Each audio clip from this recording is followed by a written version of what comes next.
Ok, donc depuis ce que j'ai dit là sur les foncteurs applicatifs, on va essayer de faire une version un petit peu plus safe de notre algorithme de parsing des notations polonaises, et donc en fait une calculatrice de notation polonaise. Donc on va y aller, on va l'appeler Polish Calc Safe, hein, tout simplement, avec en signature, alors du coup sa signature ça va prendre toujours un vecteur de caractères, hein, tout simplement, un vecteur de caractères, ouais techniquement c'est ça que ça va prendre. Et bah, techniquement, voilà, ça va t'outputer un double. Ça, c'est au début. Mais là, évidemment, ça va être un maybe double. Parce que peut-être que ça va échouer et que bon, ça va échouer, donc ça va donner nothing. Ou just le résultat, tout simplement.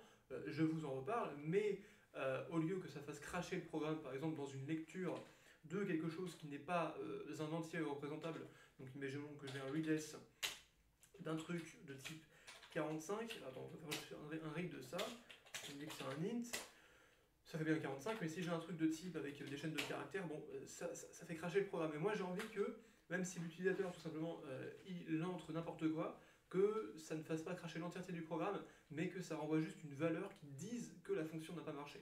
Ça c'est important dans des plus gros programmes où il y a des programmes qui peuvent fail quelquefois sans devoir faire cracher tout le programme en entier, mais tout simplement par exemple les reporter dans des logs ou dans des choses comme ça.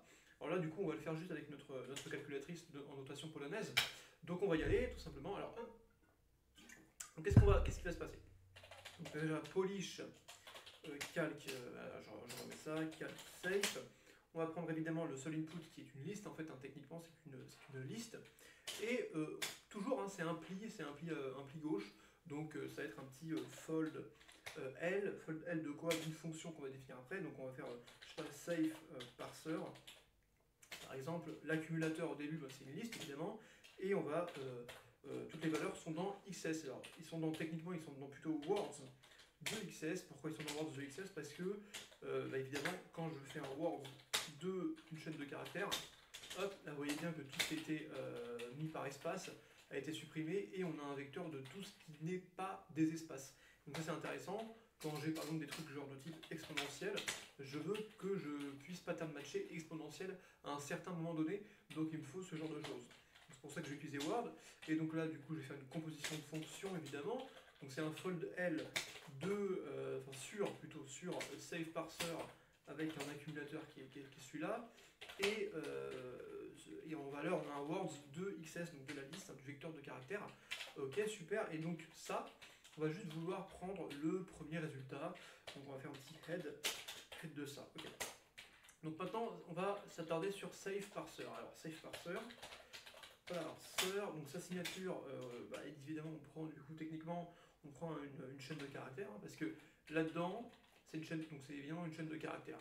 Mais ton words de XS, là, qui est juste là, il va retourner aussi une chaîne de caractères, techniquement. Enfin, une chaîne, non, pas une chaîne de caractères, n'importe quoi. Il va retourner plutôt un vecteur, hein, tout simplement, de string. Donc en fait, et comme on fait un fold L pour chaque élément, c'est un string et aussi du coup une chaîne de caractères, c'est la même chose. Tout simplement, c'est juste que là, juste là et là, on a modifié le même élément, mais on en retourne le même type, hein, techniquement, enfin le même type pour un élément, c'est-à-dire que là on a l'entièreté de l'élément, on va le transformer, tac, tac, tac, tac, donc chaque élément, et chaque élément sera du même type de un vecteur de caractères. Et donc ça va nous retourner un maybe. Tac tac tac, ça va nous retourner du coup techniquement bah, l'accumulateur, hein, parce que c'est l'accumulateur qu'on veut à chaque fois retourner dans un pli. Et l'accumulateur en tant que tel, là justement ça va être un maybe double. Parce que là quand vous voyez qu'on prend la head de la liste en fait, et que en fait, la head de la liste c'est un maybe double, ça veut dire que tous les composants de la liste sont des maybe double. Donc l'accumulateur en entièreté est une liste de maybe double. Maybe double. Voilà, tout simplement.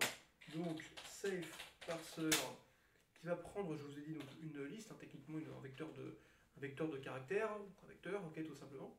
Et là, on va pouvoir commencer à parser de manière sympathique. Alors, bon, évidemment, déjà, il y a des trucs de base, hein, genre x2, par exemple, x1, x2, xs, et on va pattern matcher un plus. Ça, du coup, on va retourner dans xs, qu'est-ce qu'on va retourner? On va juste retourner. Alors là, vous voyez bien qu'en fait, vu que c'est des maybe double, c'est des containers. Et donc, qu'est-ce qu'on peut faire? Quelle fonction Comment appliquer des fonctions sur des containers? Là, je vous renvoie à la vidéo d'avant. En fait, on va utiliser des foncteurs et des foncteurs applicatifs. Alors déjà, vu que c'est juste une fonction, un plus, c'est juste un foncteur. Donc techniquement, vu que c'est juste un foncteur, on met la fonction plus, tout simplement, et on va la mapper. Donc la mapper, c'est un foncteur, déjà sur le premier élément x1. Donc c'est comme, hein, c'est exactement comme si j'avais fait un plus, là, un plus, hop là, que je vais mapper sur le container just 1 par exemple. Donc là, ça me fait une fonction. Donc là, c'est pour ça que ça n'a pas aimé parce que j'ai pas assez d'arguments. Mais si je continue de mapper ça en mode foncteur applicatif, c'est-à-dire que là, j'ai mappé ça, la fonction sur l'élément du container, donc ça me fait un truc de type plus de 1 plus, et là, comme il manque un argument, je vais encore le mapper, donc je vais extraire en fait la valeur dans just 1, donc qui est 1, enfin qui va être plus 1, techniquement la fonction plus 1, et je l'extrais. Et comment je l'extrais? Je l'extrais avec un foncteur applicatif. Et vu que je l'extrais avec un foncteur applicatif, bon, je vais utiliser cette notation-là. Hein. C'est la notation pour un foncteur applicatif. Et donc là, un just 5, ça fait just 6. Donc techniquement, vu que tous les x sont des containers de type just, enfin de type maybe double, je vais faire exactement ça. Donc on y va, voilà, foncteur applicatif, x2, on peut le faire pour les 3 autres opérations de base. Putain, allez, il m'a mis en une ligne, j'ai pas demandé de me mettre en une ligne. Bref, ok, super. Enfin, j'ai pas voulu le mettre en une ligne. Bref, donc on a pour l'addition, pour la soustraction. Donc on va juste changer l'opération. On aura une pour la multiplication. Donc là, vous avez exactement compris ce qui se passe hein, techniquement. Voilà. Hop là. Tout simplement. Donc juste pour la soustraction, j'aimerais bien juste faire x2 moins x1. Voilà. Et pour la division, un truc à peu près pareil aussi. x2 sur x1, voilà, tout simplement. Sinon, quand c'est pas des opérateurs qu'on va parser, donc on met toujours safe parser, hein. Safe parser de quoi? Safe parser, déjà de la liste, hein, évidemment, mais surtout, pas d'une opération d'un NB, d'un nombre, ou d'un truc en tout cas qui puisse être parsé en nombre, en tout cas on espère qu'il puisse être parsé en nombre. Donc, techniquement, c'est ce qu'on va rajouter dans XS, hein. Mais qu'est-ce qu'on va rajouter dans XS? Alors, il y a une fonction qui s'appelle readS en Haskell. Donc, en fait, un readS, c'est quoi? Un readS, c'est à peu près comme un read, sauf qu'en fait, il va tout simplement essayer de parser jusqu'à ce qu'il ne puisse plus parser. Alors, techniquement, imaginons que je mette par exemple 45, et en fait, alors, je vais vous montrer, hein, tout simplement. Donc, ça va retourner une liste de tuple ou une liste vide en fonction de ce qu'on va voir. Et donc, au début, c'est par exemple, on peut dire que c'est un double, hein, comme avant, et ça va être un string. Donc là, vous voyez bien que ça a réussi à parser l'entièreté de la chaîne de caractère 45, donc c'est pour ça que ça m'a bien retourné une liste avec un tuple dedans, et tout ce qui a été parsé est dans la première position du tuple. Si j'avais par exemple, mis des chaînes de caractères qui sont imparsables après, voilà, ça m'aurait juste parsé ce qu'il y avait au début, et après ça m'avait mis du coup tout ce qui n'est imparsable en tant que double juste après, dans le tuple d'après. Si j'avais mis que des trucs qui ne sont absolument pas parsables, comme ça me renvoie une liste vide, ok, techniquement.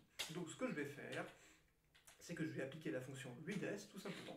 Mais readS, hein, en lui-même, il va pas m'appliquer, si tu veux, il va pas me retourner un maybe ou un just. Alors que, enfin, ou un maybe double, en tout cas. Il va pas me retourner un nothing ou un just. Donc il faudra que je wrap une fonction sur le readS pour faire ce que je veux. Donc déjà, on sait que c'est readS de NB. Ok, donc c'est readS de NB, et là je vais wrapper une fonction qui va juste en fonction du pattern matching, de l'output de readS, on va pattern matcher et retourner du nothing ou du just en fonction du coup de l'output de readS. Donc on va l'appeler my readS wrapper. My readS wrapper. Ok, donc my readS wrapper, on va juste la définir juste après. Donc my readS wrapper qui est juste là. Alors qu'est-ce qu'elle a en signature? En signature, elle a un truc du style, enfin, c'est une liste hein, techniquement. Techniquement c'est une liste avec un double. Donc on va juste déjà, l'output c'est un maybe double, hein, donc ça peut être du nothing. Donc techniquement elle a ça en signature, hein, c'est une liste de tuple. Alors on sait que c'est du string à droite, on sait que c'est un truc de style double à gauche, et il y a un cas évidemment où ça va être une liste vide. Donc en fait, ce qui est bien, c'est que ce qui est assez permissif en Haskell, c'est que là, vous pouvez déclarer juste une liste avec normalement vous faites une liste avec quelque chose à l'intérieur en tant que type, mais vous pouvez quand même dire que vous puissiez pattern matcher une liste vide. Ce qui est vraiment nous permet de faire ça. readS wrapper d'une liste vide. Donc, dans le cas où c'est d'une liste vide, on va retourner un nothing, évidemment. Et dans l'autre cas, il y a juste un cas où c'est bon. Bah, l'autre cas où c'est bon, c'est celui-là en fait. Alors, on va le mettre juste là. C'est un cas. Alors, attendez.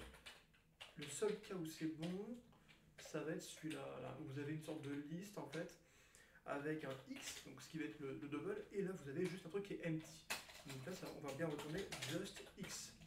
Sinon, dans tous les autres cas, alors voilà, donc du coup, techniquement, dans tous les autres cas, en fait, hein, je suis pas obligé de faire ça, je fais juste ça.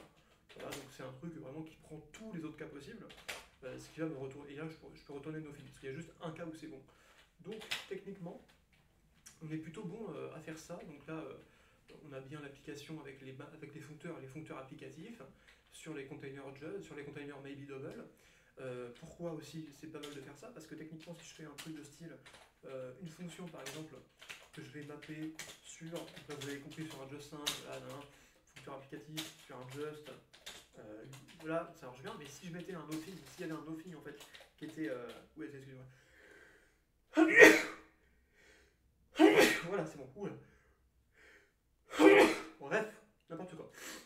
Donc si j'avais un nothing qui était là, en fait, ça m'aurait mis un nothing. Donc ce qui est pas mal avec les foncteurs applicatifs, c'est qu'on a du coup des cas qui sont pris, enfin, avec les containers just, on a ce truc qui est possible. Et là, dans quel cas est-ce que j'aurais un nothing? Bah, c'est dans le cas où en fait, j'aurais parsé quelque chose qui était imparsable avant.